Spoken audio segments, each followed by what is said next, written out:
Assalamualaikum warahmatullahi wabarakatuh. Perkenalkan nama saya Bayu Saputra. Saya dari jurusan Sistem Informasi dan dengan NIM 0510471905. Jadi kali ini saya akan mengerjakan tugas 2 dari mapel belajar di era digital MK BI 4202. Oke, di sini sebenarnya udah ada pertanyaan pertama yang sudah saya ketik di Word. Jadi tugas pertama ini yaitu apa yang menjadi pembeda antara digital citizen dan citizen journalism. Bagaimana karakteristik mereka juga. Nah, di sini saya sudah menjawab untuk pertanyaan pertama.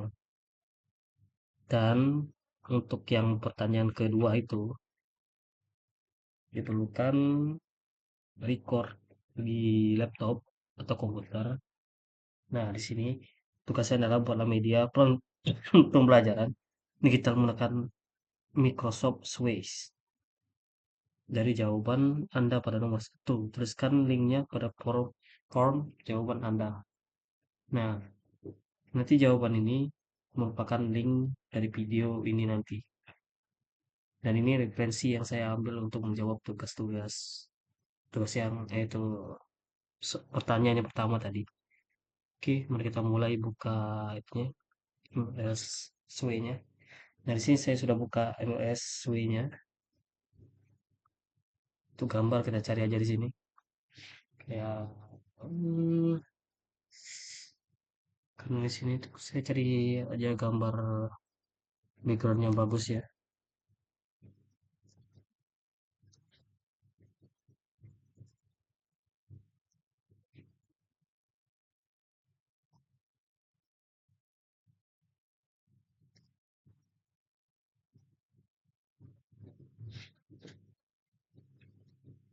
Gambar apa ada nih.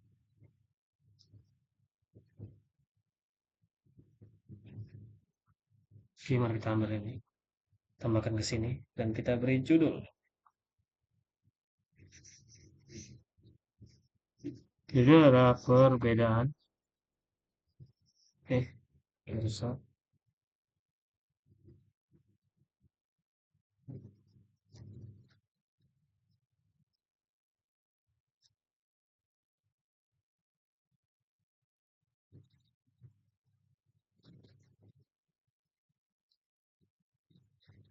antara digital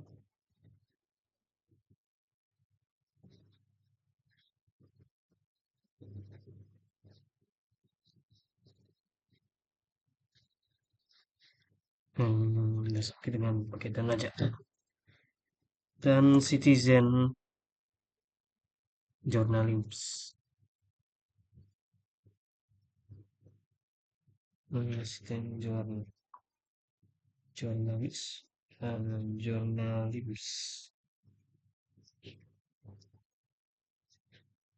Oke,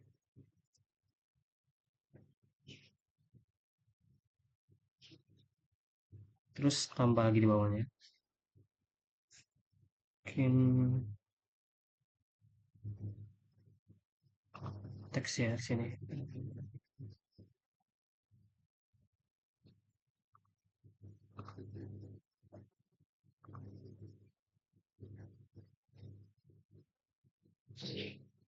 Eh, enggak, kayaknya salah.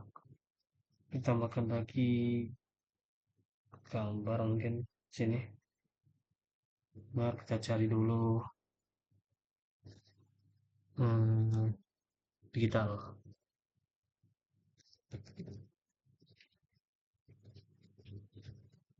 Cari backgroundnya yang bagus aja. Enggak ada. Ya, kayaknya punya gue yang ngelekin ya.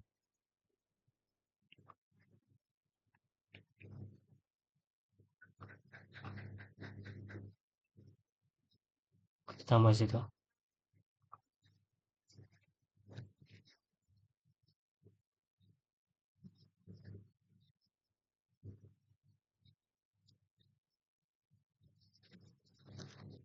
Kita mulai dari pengertian itu dulu, digital citizen maksudnya.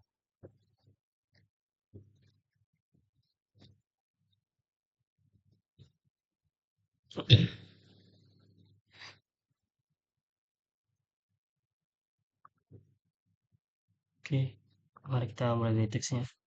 Ini teks kita tinggal selain aja dari yang di sini tadi, karena berdasarkan nama tugas, nama pertanyaan pertama soalnya. Oke, di sini saya mulai dari digital citizen.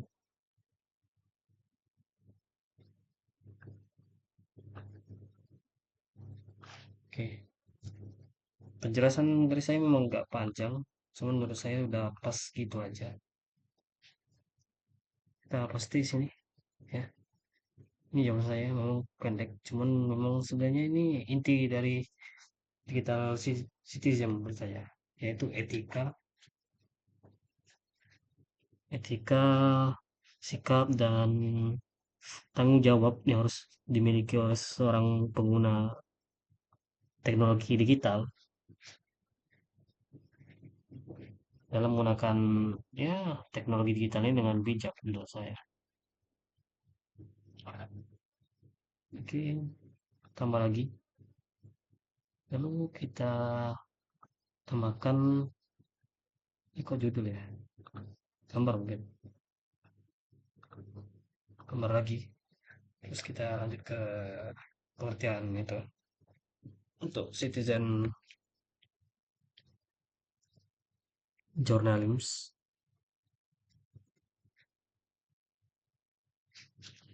ya salah. SM, journalism. Salah ini. Yang salah itu. Oke, kita cari dulu untuk citizen journalism ya. Ini kok kartu buat kode gini?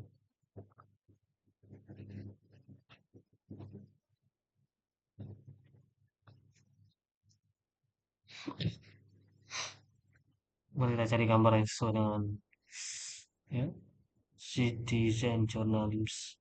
Menurut saya sih yang cocok soalnya karena ini real time ya.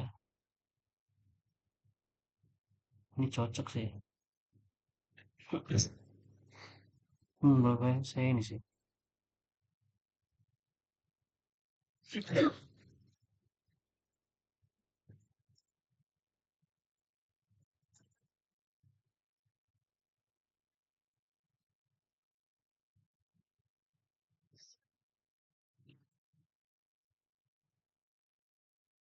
Oke,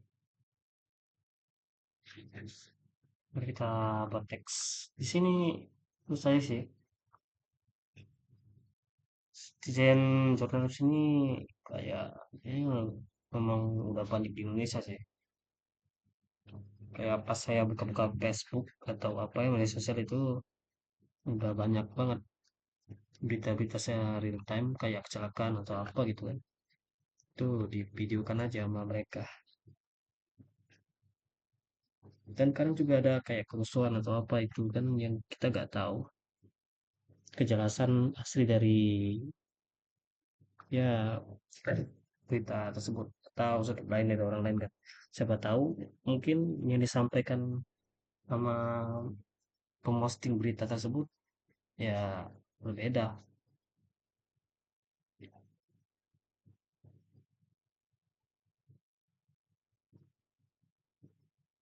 Berbeda maksud saya itu berbeda dengan yang terjadi di lapangan atau fakta asli dari kejadian tersebut.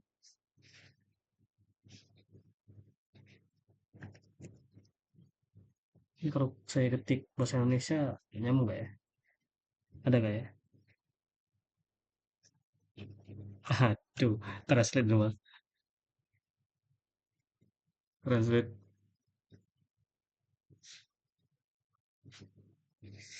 Kalau translate. Aduh, hai. Kita ini karena udah detect lag. langsung aja perbedaan difference. Tuh saya Inggrisku kacau banget ya.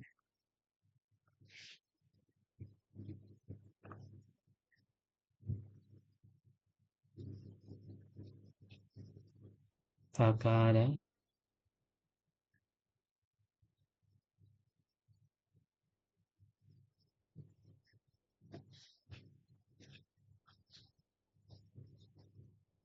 foto yang menandakan perbedaan difference. Difference ada nggak?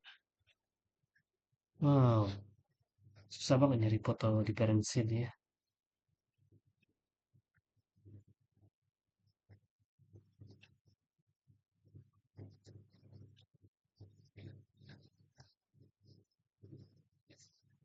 Terus perlu saya terbelakang.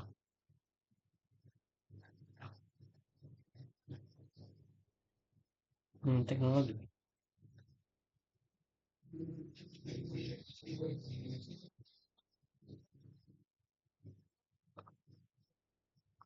Difference. Apa memang nggak ada? Semua gambar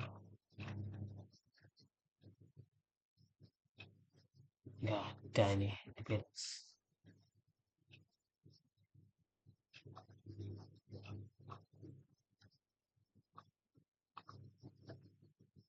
Mari kita cari latar belakang yang bagus ini.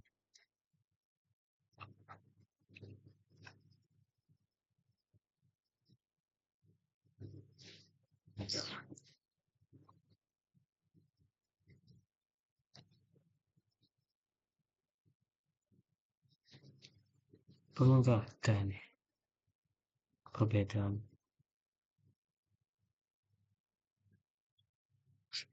Kok ramai.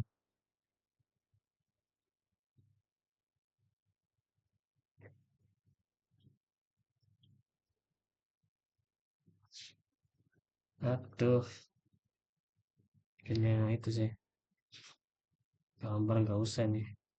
Langsung aja perbedaan.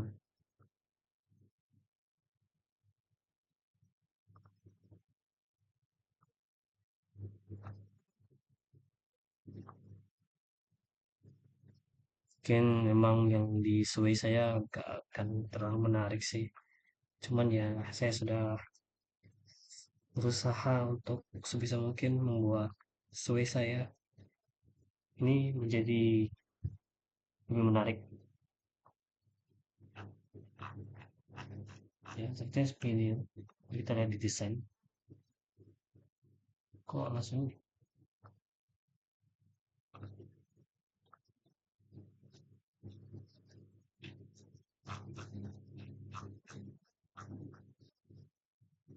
Oke, kita mulai dari apa perbedaan antara digital citizen dan citizen journalism.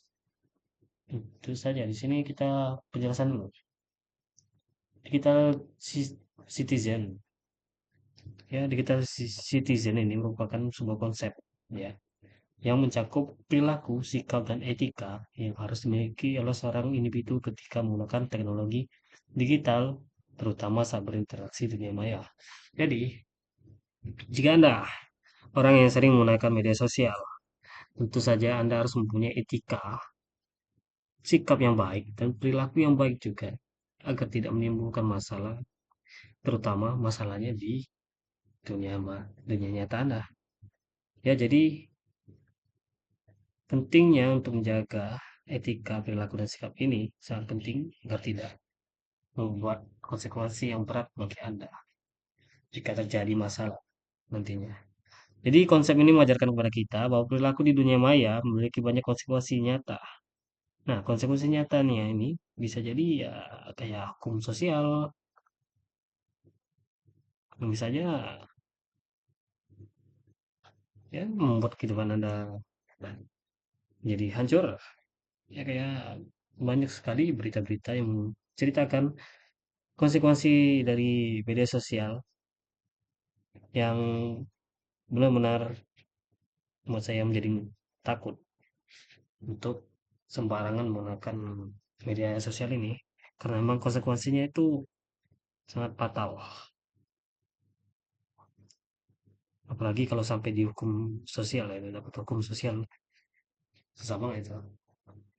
Ya sama seperti saat kita diajarkan norma sosial untuk kehidupan masyarakat di dunia nyata, digital citizen ini bertujuan untuk ciptakan ekosistem online yang lebih sehat, beradab, dan bertanggung jawab. Jadi itu tujuannya, agar ya di internet itu nggak banyak yang toksik-toksik atau ya yang kayak nyebar informasi gak sehat, kayak sesat atau hoax itu juga termasuk cara seseorang menggunakan media sosial cara tidak bertanggung jawab kan, nggak bijak gitu. Oke lanjut. Dan karakteristik, karakteristik yang ada di digital citizen ini yaitu yang pertama ada etika digital ya.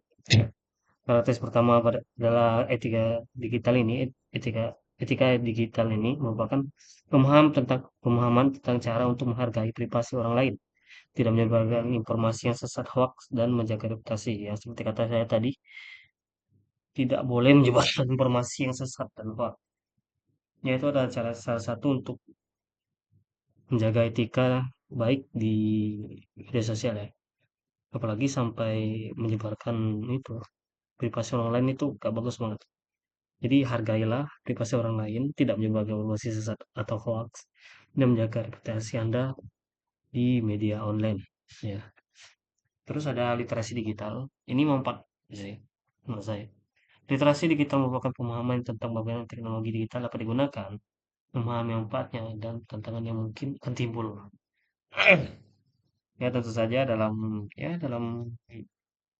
menggunakan media digital atau teknologi digital pasti ada literasi yang bisa dipelajari ya. Kayak memahami manfaatnya kan itu kan atau apa kegunaannya. Lalu lanjut ke tanggung jawab digital.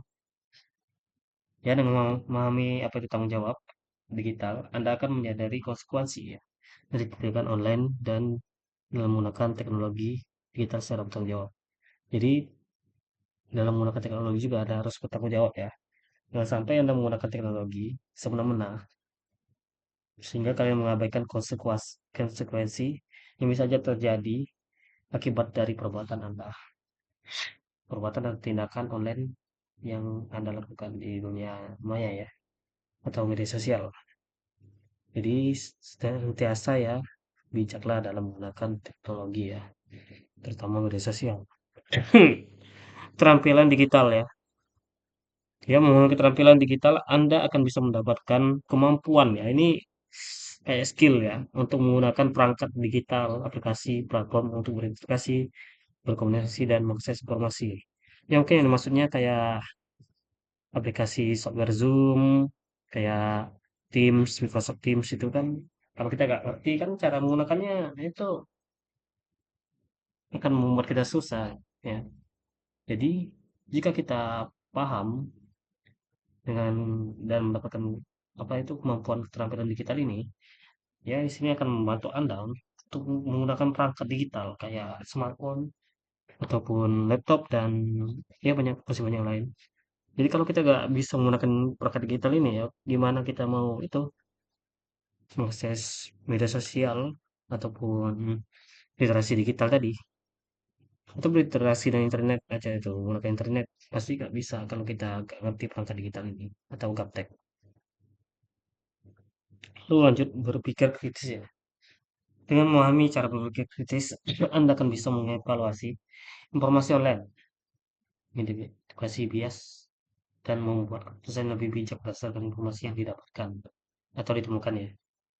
Jadi sini Anda akan ya salah satu karakteristik dari digital citizen ini ya berpikir kritis ya. Jadi berpikir kritis ini dalam digital citizen itu kayak mengevaluasi informasi dari media sosial ya. Jadi gak semena-mena menerima informasi itu secara mentah-mentah. Jadi kita harus mencari dulu, research dulu agar tahu fakta atau kebenaran dari informasi tersebut. Mungkin lanjut lagi penggunaan yang bijak, pengguna yang bijak ya. Ini penggunaan yang bijak.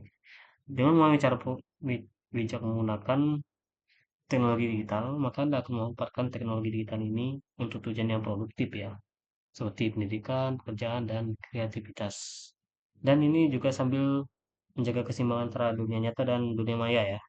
Jadi, kalau kita adalah seorang pengguna yang bijak dalam menggunakan teknologi digital, media sosial, dan lain-lain, mungkin internet ya, kita akan lebih memilih menetapkan tujuan yang produktif ya seperti ya kayak mendidik itu memanfaatkan teknologi ini untuk pendidikan kayak mengajarkan sesuatu kepada murid tentang teknologi dengan ya dengan positif agar tidak ya agar bisa memberikan ya apa tuh literasi digital kepada anak-anak agar lebih memahami dan menghindari apa dampak negatif dari teknologi digital ini ya. Ini agak belibet saya ngomongnya ini karena ada yang mau saya sebutkan cuman kayak gimana tuh agak nyangkut di lidah saya tuh.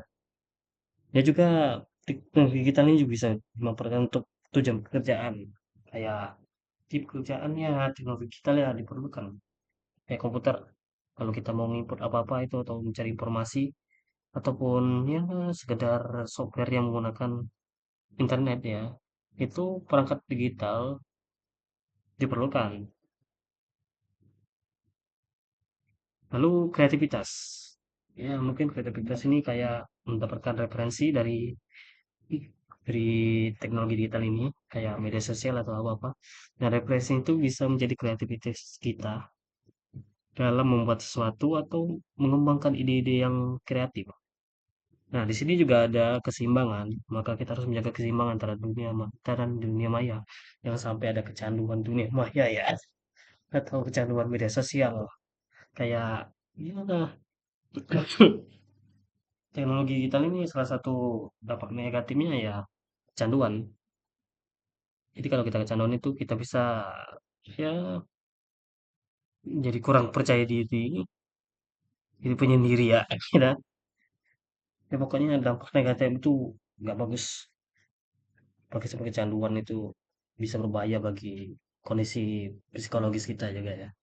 Soalnya bisa aja gila kalau main HP terus itu lupa sama kegiatan di dunia nyata. Kita lanjut lagi partisipasi positif. Jadi dengan partisipasi partisipasi positif ini ya Anda akan lebih menyukai berinteraksi dengan orang lain di dunia maya secara konstruktif ya. Mungkin interaksi dengan orang-orang yang lebih suka membahas tentang positif ya. Anda juga akan lebih memilih membangun komunitas yang positif. Ya, tentu saja. Positif ya, tentu saja pasti memilih membangun komunitas yang positif karena ya lebih baik membahas hal positif daripada negatif di internet. Kenapa? Menurut saya ya itu aja, nggak bagus aja ya. Karena emang gak ada manfaatnya dan buang waktu menurut saya. Lebih baik bahas hal positif kayak ya membahas tentang pendidikan atau membahas tentang ya kayak cara-cara menjadi sukses ya mungkin itu. Lalu berkontribusi dengan diskusi yang bermutu ya. Jadi kayak misalnya itu kan ada komentar-komentar gitu kan. Di situ kan ada diskusi-diskusi orang kan. Kayak berdiskusi tentang apa yang ada di apa isi video ini atau apa gitu kan. Jadi orang yang berpartisipasi positif ini akan lebih memilih diskusi yang bermutu. Jadi kayak membahas hal yang logis gitu atau bermanfaat bagi kehidupan. Jadi mereka lebih memilih diskusi yang baik atau bermutu dibandingkan mengikuti diskusi yang ya nyeleneh-nyeleneh atau aneh-aneh karena itu juga sama kayak tadi yang saya sebutkan membuang waktu aja kalau diskusi Diskusinya itu hal-hal yang negatif. Jadi lebih baik menghindari yang negatif dan diskusi itu yang lebih bermutu. Oke, lanjut lagi penggunaan yang aman. Karakteristik kali ini merupakan pemahaman yang memastikan bahwa pengguna teknologi digital tidak akan menimbulkan resiko bagi diri sendiri maupun orang lain, baik secara fisik maupun psikologis. Mungkin ini yang saya bilang tadi tentang ya resiko psikologis kalau kita kecanduan ya. Jadi di sini salah satu karakteristik itu dari konsep digital citizen yang tadi merupakan penggunaan yang aman ya. Jadi penggunaan yang aman sangat penting ya itu. Karena jika penggunanya tidak aman, berarti dia sedang ya kayak mengalami kecanduan yang media sosial apa itu di apa itu. Pokoknya ya kalau gak aman itu berarti dia udah membuat kesalahan sih. Jadi penggunaan aman ini sangat baik karena bisa menjaga kita dari teknologi digital ini baik secara fisik maupun psikologis. Jadi resiko yang timbulkan akan diminimalisir ya. Mungkin lanjut lagi ke keamanan digital ini terakhir ya untuk karakteristik itu digital citizen. Jadi di keamanan digital ini akan menjaga informasi pribadi dan perangkat digital Anda dari ancaman siber seperti phishing dan malware. Ya ini keamanan digital perlu sih menurut saya ya. Menjaga informasi pribadi dari ancaman cyber ini sangatlah diperlukan karena data-data kita kalau diakses sama orang itu pasti kita gak mau kan. Itu saja diperlukan yang namanya keamanan digital. Karena ya phishing dan malware ini berbahaya banget bagi perangkat digital dan informasi pribadi kita. Karena bisa aja seseorang mengakses dan mengambil informasi kita, ataupun mengakses perangkat kita dan menghacknya, memberikannya virus, dan itu sangat merugikan bagi kita ya. Oke, jadi itulah semua karakteristik yang ada pada digital citizen. Jadi kita lanjut ke pengertian dari citizen journalism ya. Jadi citizen journalism kayak di kota ini ya itu orang-orang atau warga biasa yang pengen jadi jurnalis ya. Itu kalau kayak di dekat kebakaran ini agak bahaya sih menurutku. Ya, jadi citizen journalism ini singkatnya merupakan sebuah tindakan atau kegiatan dari orang-orang yang bukan dari kalangan jurnalis profesional ya. Jadi mereka ini bukan jurnalis profesional, mereka cuma orang-orang biasa, warga biasa yang pengen berbagi informasi sama kita. Cuman terkadang informasinya ya agak kurang akurat sehingga kita perlu riset lagi terkait informasi tersebut. Ya, biasanya citizen journalism dilakukan dengan melakukan pencarian, pengumpulan data, dan melakukan penyusunan informasi berita menggunakan gaya penulis sesuai dengan gaya mereka sendiri. Jadi mereka ini buat kegiatan seperti jurnalis pada umumnya. Namun mereka ini cuman rakyat biasa ya.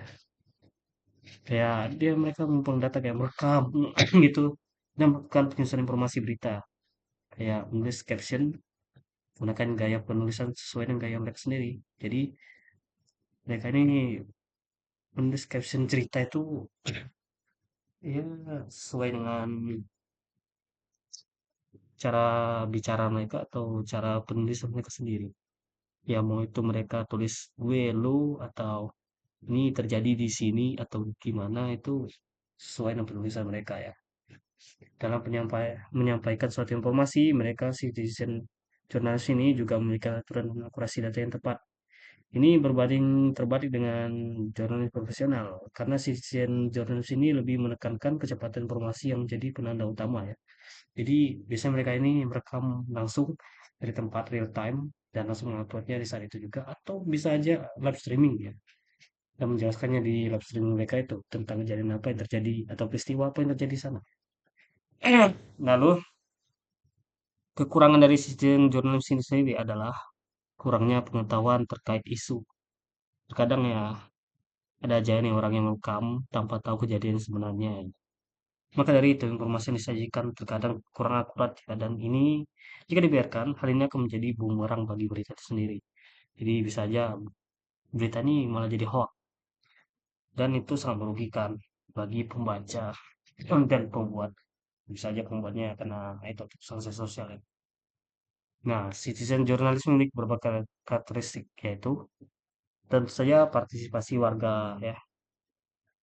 Ya namanya juga citizen journalism, dan bentuk artinya adalah ya warga yang pengen jadi jurnalis ya. Karakteristik yang pertama tentu saja tentang keterlibatan aktif warga biasa dalam proses produksi berita, mulai dari mengumpulkan informasi, menulis, mengedit, dan menyebarkan berita. Jadi mereka ini kalau yang biasanya nyebar di internet itu, ada juga yang diedit dulu, gak langsung itu di upload ya. Jadi kayak di apa ya, media sosial tuh ada yang kayak Tribun News atau apa, itu dia edit dulu kan, dan lalu baru disebarkan atau di-share ke media sosial. Terus aksesnya terbuka. Citizen jurnalis ini memanfaatkan media sosial dan internet sebagai media mereka untuk menyebarkan berita atau informasi secara real time ya, maupun ditulis atau diedit terlebih dahulu sebelum disebar. Jadi mereka ini bisa saja langsung aja menyebar informasi itu secara real time, atau direkam langsung atau di streaming ya gitu di tempatnya. Kayak kecelakaan atau kebakaran, itu langsung direkam saya situ langsung dari orangnya, atau bisa jadi ditulis atau diedit terlebih dahulu kayak artikel gitu kan, cuman yang bikinnya itu warga biasa ya, orang biasa ya. Jadi penggunaan teknologi itu, karakteristik selanjutnya itu penggunaan teknologi informasi. Jadi tentu saya citizen itu ini ekonomi jurnalis ya, juga memanfaatkan penggunaan teknologi informasi seperti smartphone, kamera digital, dan internet untuk merekam, mengumpulkan informasi, mengedit, dan menyebarkan informasi ya.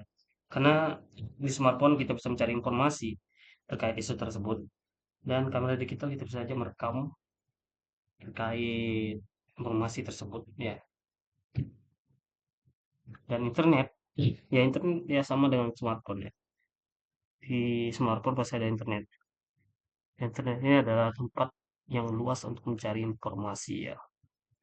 Ya kayak kataku sih, ini internet ini kayak perpustakaan berjalan. Ya. Karena banyak informasi ya yang kita belum tahu itu benar adanya atau tidak berada di internet ini. Jadi internet ini adalah kumpulan kumpulan informasi menurut saya sih, yang menghubungkan banyak orang di berbagai dunia ya. Dan kegunaannya juga ketiga ini untuk merekam, mengumpulkan informasi, mengedit, dan menyebarkan informasi ya. Jadi gak semena-mena langsung diupload terkadang, tapi ada juga yang membuka informasi lebih dahulu, mengeditnya, dan menyebarkan informasinya. Oke, lalu lanjut lagi ke motivasi pribadi mereka. Jadi motivasi mereka untuk membuat ini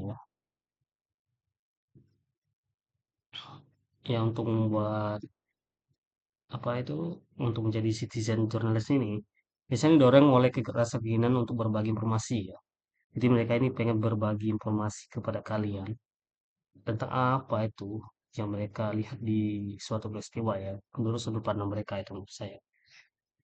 Dan mereka juga ingin kritik atau menyampaikan perspektif mereka tentang suatu peristiwa dari sudut pandang mereka. Jadi mereka ini kebelet banget pengen menyampaikan informasi menurut saya ya. Jadi kayak mereka di depan itu lagi santai-santai, tiba-tiba ada kecelakaan, jadi mereka rekam karena pengen menyampaikannya ke orang lain. Atau mungkin sekedar pengen ya, pengen orang-orang tahu kalau di sini lagi ada kecelakaan gitu kan. Jadi mungkin aja ada keluarganya yang belum tahu kalau keluarganya kecelakaan, bisa tahu lewat postingannya. Ini ada positifnya juga, ada negatifnya juga sih. Ya tentu saja informasi ada yang akurat, ada yang tidak. Ya tentu saja ini itu tidak dilakukan untuk kepentingan ekonomi ataupun organisasi. Jadi ini murni cuman keinginan mereka ya untuk berbagi informasi menurut saya. Lalu selanjutnya informasi yang kurang terverifikasi ya, tentu aja yang namanya informasi dari warga biasa. Terkadang gak sama sama yang jurnalis profesional ya. Jadi kita bacakan itu karakteristiknya. Jadi informasi yang disampaikan oleh sistem jurnalis ini terkadang kurang terverifikasi sehingga dapat menimbulkan pertanyaan apakah berita ini memang benar adanya ya atau bertanyakan fakta sebenarnya dari berita tersebut. Jadi berbanding terbalik dengan jurnalis profesional yang sudah tentu memiliki informasi yang benar dan sesuai fakta yang ada, ya mungkin jurnalis profesional lebih cenderung situ ya. Mungkin memang ada yang curang atau ada yang terkadang menyampaikan hoak. Tapi menurut saya jurnalis profesional itu sangat sesuai dengan apa yang saya katakan di sini ya. Sesuai dengan fakta dan sesuai dengan fakta yang ada pada lapangan ya. Maka dari itu Anda perlu memperhatikan lagi keakuratan dan kebenaran dari suatu berita yang disebarkan oleh Citizen Journalism. Jadi Anda harus perlu ingat lagi kalau apa yang saya sebutkan tadi, research dan cari tahu lagi tentang informasi sebelum Anda sebelum Anda ya apa yang menentukan itu menyimpulkan apa yang sebenarnya terjadi dalam berita tersebut. Jadi jangan langsung menelan mentah-mentah sebuah berita, apalagi yang disebarkan itu dari sistem jurnalis, karena mereka belum tentu menyebarkan berita yang akurat atau benar-benar merupakan kebenaran dari suatu berita yang sebenarnya. Ya, jadi menurut saya sistem jurnalis ini merupakan ya sebuah kegiatan atau tindakan yang memang agak kontroversial karena memang ada bagusnya ada buruknya juga. Nah, itulah beberapa karakteristik-karakteristik yang dimiliki oleh citizen journalism ya. Nah, selanjutnya mari kita bahas tentang perbedaan antara digital digital citizen dan citizen journalism. Oke, di sini perbedaannya itu nggak nggak perlu itu banget sih, nggak perlu terlalu dikulik banget. Maksudku, ya perbedaannya udah jelas, nggak susah buat bedanya, karena fokus dan tujuannya emang udah beda sejak awal ya. Jadi, jika kita lihat dari kedua penjelasan di atas, tentu saja sudah ada perbedaan pada fokus dan tujuan dari keduanya ya. Digital citizen merupakan sebuah konsep yang menekankan pemahaman dan penggunaan teknologi digital secara bijak, bertanggung jawab, dan aman. Sedangkan citizen journalism merupakan sebuah tindakan atau kegiatan serta partisipasi masyarakat dalam proses jurnalistik, yang mana citizen jurnalis ini adalah warga biasa yang melakukan kegiatan yang biasa dilakukan oleh seorang jurnalis seperti mengumpulkan informasi, mengedit dan menyebarkan informasi. Dan dari sini saja kita sudah tahu tentu saja dari fokus dan tujuan saja keduanya sudah berbeda. Walau memang keduanya memandang teknologi digital, namun tentu saja keduanya memiliki tujuan masing-masing yang membedakan keduanya. Jadi dari fokus dan tujuan itu udah beda. Jadi menurut saya perbedaan terbesar mereka tentu saja di fokus dan tujuan mereka ya. Karena memang tujuan dan fokus mereka tuh udah beda dari awal. Kalau kita sisi yang merupakan konsep tentang bijak, bertanggung jawab dan aman dalam menggunakan teknologi digital. Sedangkan citizen jurnalis ini dia lebih ke tindakan seseorang dalam menyebarkan informasi yang belum tentu keakuratan informasinya itu benar adanya. Jadi tentu saja keduanya sudah berbeda sejak awal ya.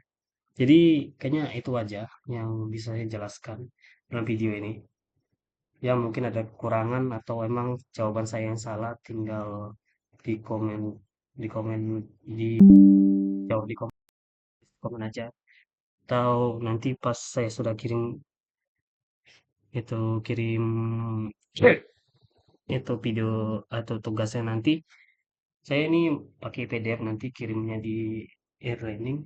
Jadi di sana aja bisa dikoreksi nanti video saya itu sudah benar atau enggak. Ya, sekian dari saya. Sekali lagi kalau ada salah kata atau kata-kata saya ada yang menyinggung perasaan perasaan para penonton, Saya mohon maaf sekali lagi, saya undur diri. Wassalamualaikum warahmatullahi wabarakatuh.